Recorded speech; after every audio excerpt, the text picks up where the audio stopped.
Hello dear students, welcome to Kataria pharmacy. So students, कैसे हैं आप सब? आई होप सभी ठीक होंगे।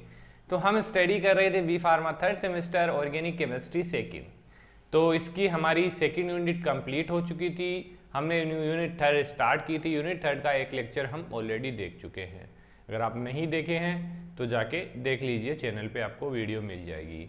आज के इस लेक्चर में ये सेकेंड लेक्चर होगा हमारा। इसमें हम देखने वाले हैं कुछ constant of fat and oil, जैसे कि एसिड वैल्यू, सफोनिफिकेशन वैल्यू, इसके अलावा और भी कुछ वैल्यूज दे रखी हैं जिनके बारे में आगे नेक्स्ट लेक्चर में हम देखने वाले हैं। तो आज के इस लेक्चर में सिर्फ देखेंगे हम acid value and सफोनिफिकेशन value.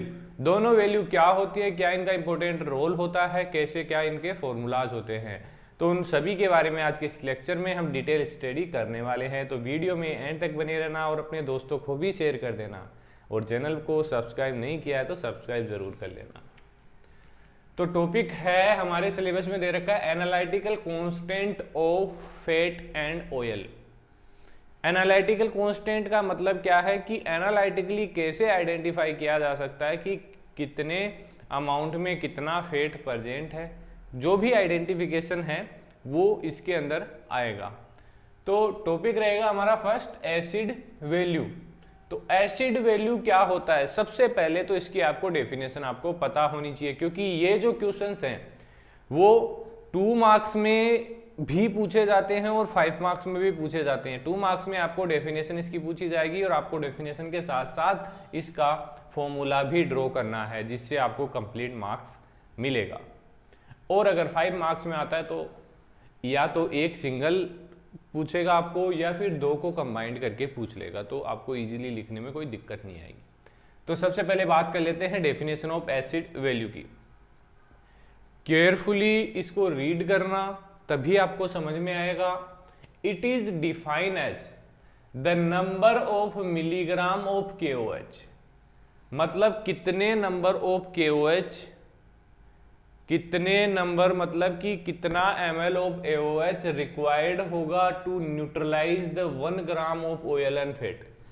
1 gram oil और फैट को न्यूट्रलाइज करने के लिए कितना ml KOH potassium permanganate की हमें जरूरत पड़ेगी, वो हमें निकालना है एसिड वैल्यू के थ्रू। तो किसके थ्रू हम ये पता लगाते हैं कि कितना अमाउंट ऑफ KOH न्यूट्रलाइज कर देगा 1 ग्राम ऑफ फैट को, तो वही जो वैल्यू होगी उसको हम बोलेंगे एसिड वैल्यू।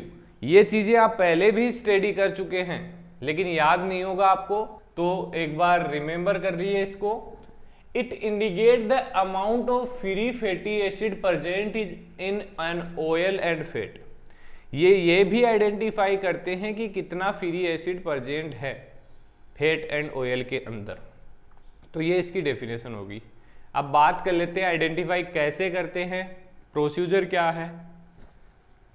सबसे पहले वेट करेंगे accurately quantity of fat and oil in conical flask. 1 ग्राम या जितना भी क्वांटिटी हमें लेनी है वो फैट लेंगे कोनिकल फ्लास्क के अंदर, और उसके अंदर 50 ml of ethanol and ether add कर देंगे और सेक कर देंगे, उसको मिक्स कर देंगे। देन ये हमारा सॉल्यूशन तैयार हो गया कोनिकल फ्लास्क का। देन आगे जो ब्यूरेट में फिल करते हैं, तो then titrate the solution with potassium hydroxide. Potassium hydroxide को हम ब्यूरेट के अंदर फिल करेंगे विथ, इसके अंदर जो हमारा कोनिकल फ्लास्क है उसके अंदर हम पिनोप्तलीन इंडिकेटर ऐड कर देंगे, जिससे लास्ट तक जब हम टाइट्रेशन कराएंगे तो लास्ट में जो हमें कलर मिलेगा वो होगा पिंक कलर, तब हमारी रिएक्शन कंप्लीट होगी। उसके बाद हम जो वैल्यू, जितना अमाउंट ऑफ पोटेशियम हाइड्रोक्साइड निकला है ब्यूरेट से, उसके रीडिंग नोट करेंगे एंड देन हम कैलकुलेट करेंगे। Measure the amount of KOH use age calculate the acid value. Acid value का फॉर्मूला है KVKOH इंटू 5.6 और W। V की जो वैल्यू है, VKOH की value volume of potassium hydroxide, कितना ml ऑफ पोटेशियम हाइड्रोक्साइड हमें रिजल्ट एंड रिजल्ट तक गया है कोनिकल फ्लास्क में, तो ऊपर ब्यूरेट की रीडिंग हम ले लेंगे, जिससे वो वैल्यू यहाँ पर पुटअप हो जाएगी। देन ये फिक्स है। एंड देन W है वेट ऑफ द फैट और ऑयल बीइंग एग्जामिन्ड, कितना फैट और ऑयल हमने लिया था उसका आपको भाग देना है इसके अंदर, तो हमारा जो रिजल्ट है वो यहाँ पर आ जाएगा। तो ये हो गई एसिड वैल्यू की बात। अब बात कर लेते हैं सपोनिफिकेशन वैल्यू की। तो सपोनिफिकेशन वैल्यू में भी ज़्यादा डिफरेंस नहीं है एक दूसरे से कंपेयर करें तो। बाकी देख लीजिए definition, it is define as the number of milligram of potassium hydroxide. इसमें भी कितने number of potassium hydroxide required होंगे, completely saponify 1 gram of the fat. Completely saponify, saponification के बारे में हमने पीछे लेक्चर्स में आपको बताया था कि सपोनिफिकेशन होता क्या है, हाइड्रोलाइसिस होता है फैट और ऑयल का। तो कितना अमाउंट हमें लगेगा 1 ग्राम फैट को सपोनिफाई करने में, वही इसकी डेफिनेशन है। बात कर लेते प्रिंसिपल क्या इसके अंदर इन्वॉल्व है, कैसे क्या होता है इसके अंदर। It is determined by refluxing a known quantity of sample with excess of 0.5 normal alcohol KOH for 30 minute and then titrating use and alkali with.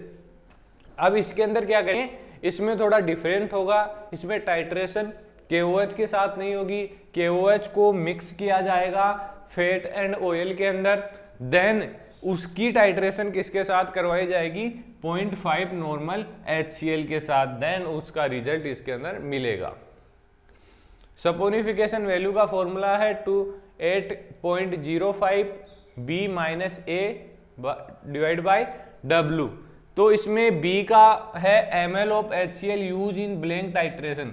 Blank titration में कितना HCl हमने यूज किया है, और A है ml of 0.5 normal HCl use for titration, और V है weight of the sample जो फैट एंड ऑयल का सैंपल है। सिग्निफिकेंस क्या है सपोनिफिकेशन वैल्यू के, saponification value give an idea about the molecular weight of fat and oil, कि कितना मोलिकुलर वेट हो सकता है फैट एंड ऑयल का, उसका आइडिया हमें सपोनिफिकेशन वैल्यू से मिल जाता है। The smaller the saponification value higher the molecular weight. अगर सपोनिफिकेशन वैल्यू कम आ रही है तो समझ लीजिए कि जो फैट एंड ऑयल है उसका मोलिकुलर वेट ज़्यादा होगा। It also indicate the length of the carbon chain of the fatty acid. जो फैटी एसिड प्रेजेंट है फैट एंड ऑयल के अंदर, उसकी इसमें कितनी कार्बन चेन कितनी लंबी है उसको भी आइडेंटिफाई कर सकते हैं सपोनिफिकेशन वैल्यू के थ्रू। तो आई होप ये दोनों टॉपिक्स आपको कवर हो चुके हैं, और मैं फिर बता रहा हूँ दोनों ही टॉपिक इंपॉर्टेंट हैं, अच्छे से याद करना, अच्छे से प्रिपेयर रहना, क्योंकि एग्जाम में ज़रूर ये पूछे जाने वाले हैं। क्योंकि इस यूनिट में इतना कुछ खास नहीं दे रखा, बस ये कुछ saponification value, acid value, hydrolysis, ये कुछ टॉपिक्स है जिनको आपको अच्छे से प्रिपेयर करना है। एक दो फर्स्ट सेकंड यूनिट में थोड़ा लेंदी है, बाकी थर्ड फोर्थ फिफ्थ में तो इतना सिलेबस नहीं दे रखा है आपके, तो अच्छे से प्रिपेयर कर दीजिए इसको। मिलते हैं नेक्स्ट वीडियो में।